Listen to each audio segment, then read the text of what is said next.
Hello, this is Dr. Scott McLean, and on this video we'll be talking about the new EmPro crowns and how we can make it easy for seating these crowns after the healing period.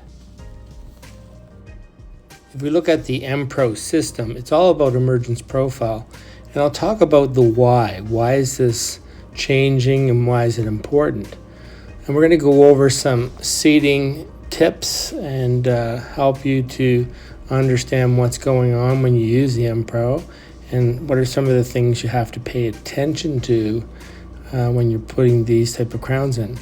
Historically, the implants, you can see here the CC, the red arrow, and the replace, and also the Branner mark. These red arrows signify where the flaring was occurring at the implant platform level.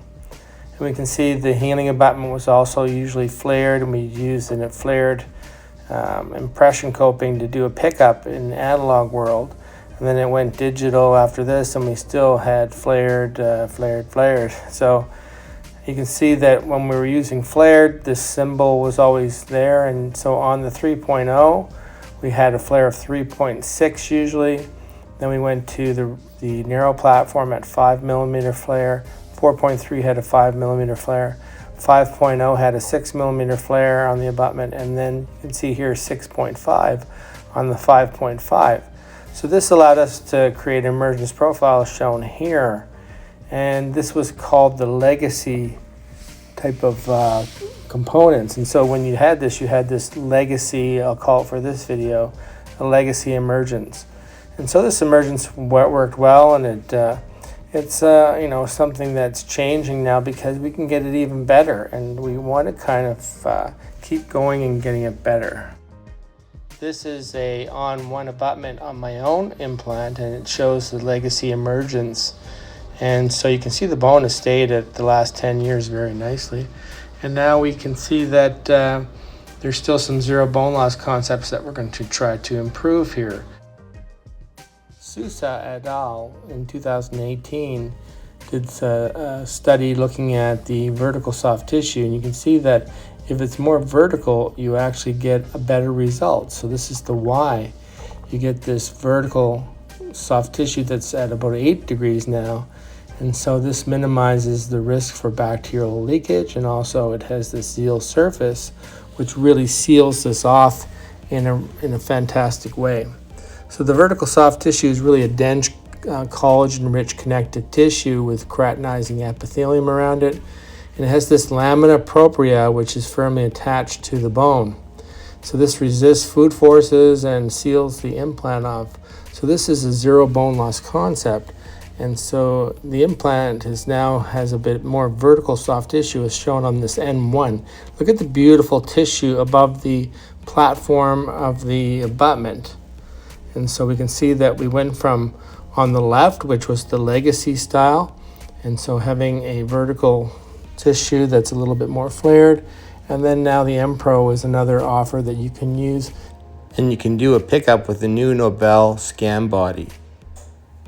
So looking at these, we can compare the before and after of the legacy versus the EmPro abutment, and you can see on these healing abutments, this is going to be the shape of the final crown. So our goal is to have this shape picked up, and since the soft tissue has been healing in this fashion, we can see that if we went and made a crown with the emergence profile from the legacy emergence, we would have an issue when we go to seat this because the tissue would be impinging, and this would make a real problem for the patient and also then for the doctor. And so then people will get a little concerned. So you do have to use the right components, and there are a number of components that all fit together. And so when you do this, you have to use the EmPro healing abutment, and this allows you to let the tissues heal more vertically. So you can put the implant even a little bit deeper if you wanted to start to have that 4mm of soft tissue that we need to have above the platform of the implant. So by placing it a little bit deeper, these abutments can be used to really shape the tissues and get them to be high performance, because it's those high performance that we want. Then we would use the Nobel scan bodies for the particular one you want to do, and these are also shaped with the slim profile. So now the lab needs to be informed that this is what's going on, so it's really important to include them on this decision. It is important to look at the new restorative portfolio as a group. So you can see that the healing abutment, which shows with a red dot here, that the slim nature of this is shaping the tissues at the time of surgery. And this is to protect the soft tissue and the implant bone underneath. Then when we come back in and take a scan body, we can do a digital scan and get the emergence profile, which is also slender, which is shown on the blue dot. Or we can go with an analog impression, and this is also designed so that we can get an impression using the green dot. But then we can look at how happy we're going to be when the crown comes back, and the emergence profile is similar to what the impression copings had picked up, because we want to protect that soft tissue and get this to be really awesome for long-term success in zero bone loss concepts. The system is clearly marked, so you can see magenta here would be narrow platform and yellow would be regular platform, which is also shown on the new scan bodies. So it's very easy to follow and easy to get the job done. So looking at this image, you can see the different colors for the different widths of the implants, but the emergence is still very vertical. So it's important to know that. So when you're ordering these, you have to use a product code that orders the vertical healing abutments, which are called EmPro healing abutments. The EmPro healing abutments have an emergence profile that's slim and concave. So this is really quite cool. The additional heights come in 3 to 7, and there's a different diameter from the 3.0 to the 6.5. The EmPro multi-unit abutments can give you a lot of versatility, and notice that the height is above the platform, so the typical multi-unit height, which makes it very easy to work with them when you're doing short span bridges to all-on-4s. So these are very cool.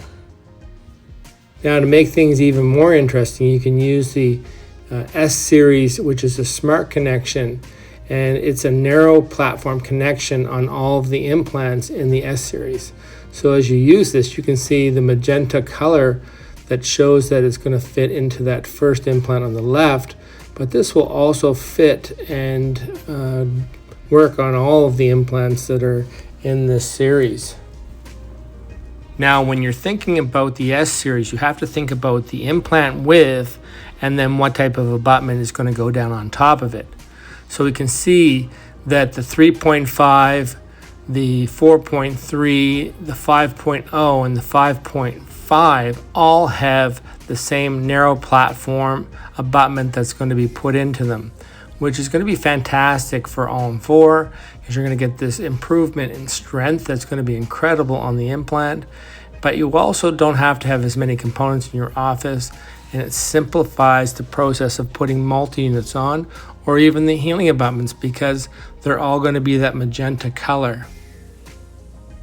Now let's go back to what to do with the EmPro on the single crown if you're having a trouble trying to seat these, and we'll have a look at this because you have an implant in, and in your hand this abutment's going to fit on. So you have to think, what is holding it up when you go to do a crown? So let's go back to my implant that I had in my own mouth. And you can see if I use the EmPro healing abutment on my crown, then the crown that was fabricated would be too big, and then you try to put it in and it would cause a lot of pressure and pain for the patient, and then therefore for the doctor, because it would be pinching on this tissue, because that tissue would have been healed where the yellow line is, and this would not be the spot where you're going to put the final crown in. So as you go to put the crown on, it would act like a suction cup pressuring back and not allowing you to put this and have it seated properly. And if you did this for a bridge on the platform of the two implants, you'd have even worse problems, because the tissues would make it very vertical, and you'd have this pinching action of your new bridge, and then everyone would be upset. So you want to make this something easy to do. So it's very important to know the system. because it's a system driven by science. And you can see that as this healing abutment goes on, and it goes to the impression and then to the final crowns and abutments, you've got to make sure that there's a match. So you don't want to have this discrepancy. You can see here that when the soft tissue is healing, you have a different profile underneath the tissue, more vertical and then more legacy. And so one can go 3 times deeper, and you're not necessarily using the CC bone mill when you use the new EmPro, because you don't need to do that. But on the legacy, you do need to use the CC bone mill. There's one more point I'd like to discuss, which is when you get the crown back, whether it's a temporary crown or a final crown, we want to think about things like using abutments that are part of the system. So for instance, if you use a third-party abutment, it may not fit, and you have to be aware of this because they're not necessarily made for the fit the way you're used to it. If we look at the fit of a third-party abutment, you may get some pain on insertion versus the Nobel EmPro, which is part of the system. And it's because there's a little lip down at the base of the abutment because it's not provided for the system. So you know that these both may fit on the Nobel Active, but not necessarily fit in the tissue. So it's where the tissues have healed that's important to really understand that it's different. So yes, it will fit the implant, but not necessarily fit the soft tissue components because the healing abutment has shaped this area to be different.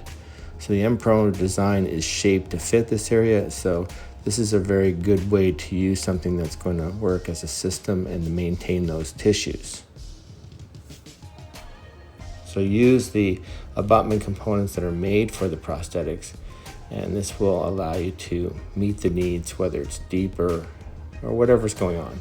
So note also that the Nobel universal base is also very similar. It has a projection outside of the pink area, so you can see that this may impinge the tissue. It may not as well, but if it impinges, you're going to have a problem when you seat the crown. So as you can see, this is about prosthetic harmony, going from healing abutment to impression to the final crown. We have to maintain the vertical nature of the shape of the tissues and bone because we've done this intentionally to really make a real fantastic long-term result. And so the goal is to get a crown that's going to fit in and be able to be angulated screw channeled. And so this delivers that. And so it's going to have an improved fit. And so we have to pay attention to this vertical issue right here. And once we do that, then we're going to have prosthetic success and not really have a lot of problems. So going from the healing abutment to final crown and bridge will be very simple. So let's go over the EmPro seating tips. Number 1, you've got to x-ray the EmPro healing abutment for emergence profile to check your bone, check for any bone impingements or any soft tissue impingements, and then write a note about this to the lab and then share that x-ray with the dental lab. They always like to have extra information to help you to get the final product to be really excellent for your patient. It's prudent to use the abutments that are pre-made by Nobel Biocare to help fit everything, and then you can enjoy the vertical soft tissue and have long-term success as part of one of those zero bone loss concepts by Linkevicius. So to summarize, if you use the healing components of the system, you should use also the impression components of the system, and finally the crown components of the system, and it makes life easier. You can go 3 times deeper with this healing system, and the EmPro is going to provide you with an excellent long-term soft tissue success, and that's the key to having a good implant, is having a good soft tissue seal, which will minimize peri-implantitis according to the research. Last, there are some good scan buddies you can pick up, and then you can get a scanner like a 3800 Dexys or a Imprevo or Trios, and you can get one of these scanners and do a good pickup on the scan so you get the emergence profile to be the way that it should be for long-term success. So you get that crown, and then you're able to put this in place and be able to really get a successful system from start to finish. So if we look at the emergence profile, it's important to understand that this is a very vertical emergence profile, and then flares. And so it's the key to having a great product here. So now, unfortunately, I have to get back to work, so we're going to have to continue again on another video. Please like and share this video, and enjoy implants and test out things that are new, and please follow me and share this to other people. It would be very helpful, and if you can join the channel, that would be a big bonus. Thank you.